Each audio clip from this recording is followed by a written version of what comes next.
حاضر ہوا تھا چیف جسٹس صاحب سے میں ملنا چاہتا تھا اسلام آباد ہائی کورٹ کے، تاکہ ان کے نوٹس میں یہ دے دوں کہ نیچے کے جج صاحبان جو ہیں انہوں نے جو نئی انصافیوں کا ایک لامتناہی سلسلہ شروع کیا ہوا ہے، بالخصوص ٹی سی جج جو ہیں ریمانڈ پہ ریمانڈ لوگوں کے دے رہا ہے۔ لوگ گمشدہ ہیں اسلام آباد سے، آئے دن ہمارے سینکڑوں ورکر جو دھرنے میں گرفتار ہوئے تھے ان کو پیش ہی نہیں کیا گیا ہے، ان کے ورثاء سے پیسے مانگے جا رہے ہیں۔ ان کے علاوہ ورکرز کی جو پکڑ دکڑ ہے اس کا کوئی اکاؤنٹیبلٹی نہیں ہے۔ عدالتیں جو ہیں ریمانڈ دیتے ہیں۔ حلیمہ خانم جو گرفتار ہوئی تھی، جو مبینہ دہشت گردی، شرم تو ان کو ہے ہی نہیں۔ جس انداز میں وہ گرفتار ہوئی دونوں بہنیں، تو ابھی تک جو ہیں جب بیل کا دن تاریخ آ جاتی ہے آرگومنٹ کی، جج صاحب چھٹی پہ چلے جاتے ہیں۔ یہ سب کی زیادتیاں ہم سہ سکتے ہیں، لیکن جب منصف زیادتیاں کرے نا تو پھر یہ ناقابل برداشت ہوتی ہے، اور ایسے لوگ منصف ہو ہی نہیں سکتے ہیں۔ اسلام آباد اور اسلام آباد کے شہریوں کی بدقسمتی ہے کہ ہمارا واسطہ ایسے جیلی منصفین سے پڑا ہے، خصوصاً جو ڈسٹرکٹ جوڈیشری میں جج تعینات ہیں۔ یہ جج اب کہلانے کے قابل نہیں ہیں، اور بعض تو ایسے ہیں جن کو خود جیلوں میں ہونا چاہیے، جو انسانیت کے خلاف اور انسانی حقوق کے خلاف انہوں نے جرائم کے ارتکاب کیے ہیں۔ وہ منصف کی کرسیوں پہ بیٹھے ہوئے ہیں، لوگوں کے حقوق کے فیصلے کر رہے ہیں۔ فاضل چیف جسٹس صاحب کے نوٹس میں یہ ساری چیزیں میں نے دینی تھی، اور یہ جو ابو الاسناد ہیں اس کے حوالے سے تو جو سینئر پیونی جج ہے جسٹس کیانی صاحب، اس نے تو کہا تھا کہ اس کو ٹرانسفر کریں، کہاں سے اس کو لے آئے؟ نہ ہماری جوڈیشری کا یہ بندہ ہے، نہ اس کی ضرورت تھی۔ خصوصاً ان کو پی ٹی آئی کے کیسز کے لیے لایا گیا اور یہ نتائج دے رہا ہے، تو پھر اس کے خلاف ایک اور کیس میں ڈسپلنری ایکشن کا آرڈر ہوا، بیٹھا ہوا ہے۔ یہ پرسان حال کیوں نہیں ہے؟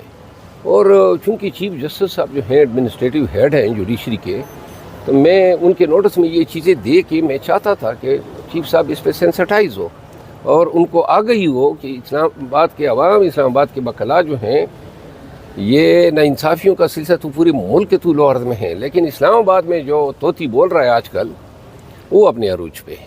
9 مئی سے لے کر 11 اپریل 2024 تک میں نے احتجاج کی قیادت کی اور کامیابی سے ہمکنار کیا۔ ایسے کسی احتجاج کا میں حصہ نہیں ہوں گا جس کی ذمہ داری مجھے خان صاحب تفویض نہیں کریں گے۔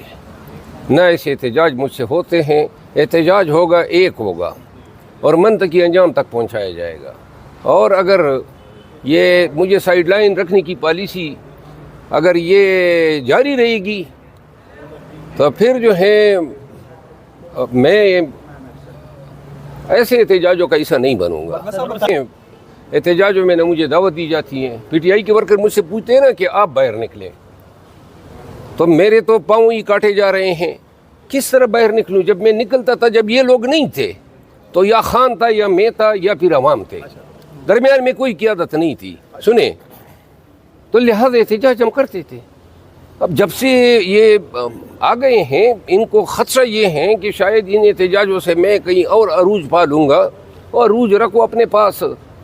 احتجاج کی ذمہ داریاں تو مانگ رہے ہیں، کوئی وزارتیں تو نہیں مانگ رہے ہیں، کوئی کمیٹیاں تو نہیں مانگ رہے ہیں۔ کمیٹیاں آپ کی، وزارتیں آپ کی، سیٹیں آپ دے رہے ہیں، بھائی وہ کام دے دیں۔ یہ خان کے 6 مہینے ہم نے ضائع کیے اپریل سے لے کر آج تک، کب کے خان کو ہم رہا کر چکے ہوتے، اور احتجاج سنجیدگی سے ہم نے کیا ہی نہیں ہے۔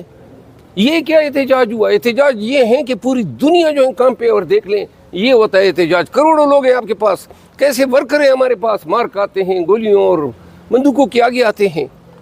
اور ڈی چوک میں اگر احتجاج تھا، 17,000 علی امین خان کے مسائل پیش آ گئے تو اور قیادت نکل آ جاتی نا۔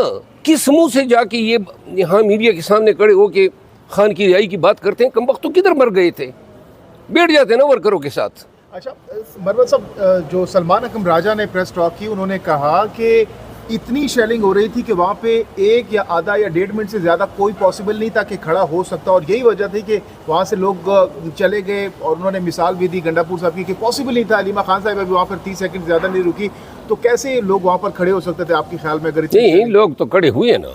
یہ 17,000 لوگوں نے 24 گھنٹے سے زیادہ ریاستی تشدد برداشت کیا، یہ تو نہیں ہے نا کہ آنسو گیس کے سامنے پھر کوئی کڑا نہیں ہو سکتا. جگرا ہو, مصمم ارادہ ہو, عزم صمیم ہو, تو پھر کوئی چیز ممکن نہیں ہے.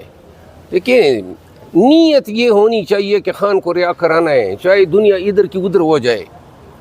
تو لوگ آئیں اور ڈی چوک میں بیٹھے, خدا کی قسم نظام کا دڑن تختہ بچ جائے گا. اس دن 70,000 لوگ آئے تھے, ان کی کام پہ ٹانگ نہیں رہی تھی, کیا حالت تھی ان کی.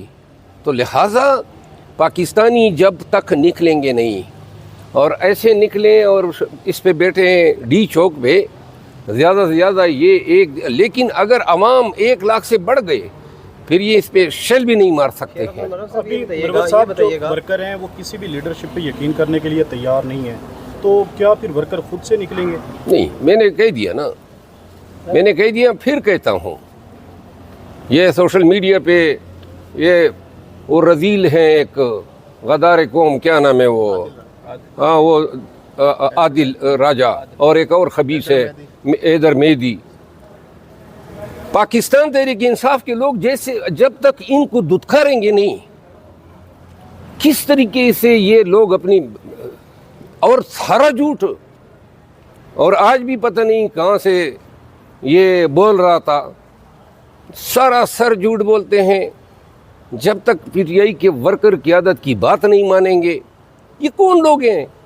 علی امین خان کے خلاف یہ الزام تراشی کر رہے ہیں, شاہ محمود قریشی کے خلاف یہ الزام تراشی کر رہے ہیں, شاندانہ گلدار, اسد قیصر, مجھ سمیت اور بیرسٹر گور سمیت. بھائی تم کہاں سے ہو؟ بھاگے ہو نا, مرد کے بچے ہو, ادھر آ جاؤ, تمہیں پتہ چلے کہ دودھ کس باؤ بکتا ہے. وہاں سے بیٹھ کے جو ہیں, اور کچھ خواتین بھی ان کے ساتھ مل گئی ہیں, ان کے بارے میں فی الوقت میں کچھ نہیں کہتا ہوں کہ عادل راجہ کا آپ ذکر کر رہے ہیں تو نہیں, سنیں, چھوڑیں جی, اس کو باڑ میں جائے. ایمل ولی نے تقریر میں کہا ہے کہ عمران خان ختم شد, عمران خان ختم شد. ایمل ولی نے کہا ہے اپنی تقریر میں کہ کون بانی پی ٹی آئی, بانی پی ٹی آئی تو جیل میں ہے. کیا کہیں گے اس کی یہ اوقات ہی نہیں ہے کہ عمران خان خود کبھی زندگی میں کونسلر منتخب نہیں ہوا ہے, پوچھو نا اس سے, کبھی الیکشن وہ جیتا ہے؟ عمران خان کو ختم کر رہا ہے. عمران خان نے اس کو اپنے حلقے اشنغر میں شکست دی ہے, اس کے بندے فضل خان نے. تو لہٰذا کون, کس نے کس کو ختم کیا؟ پاکستان کے عوام سے پوچھو, عوام کس کے ساتھ کھڑے ہیں. یہ آیا ختم شد, اس کی باتوں میں ربط دیکھیں.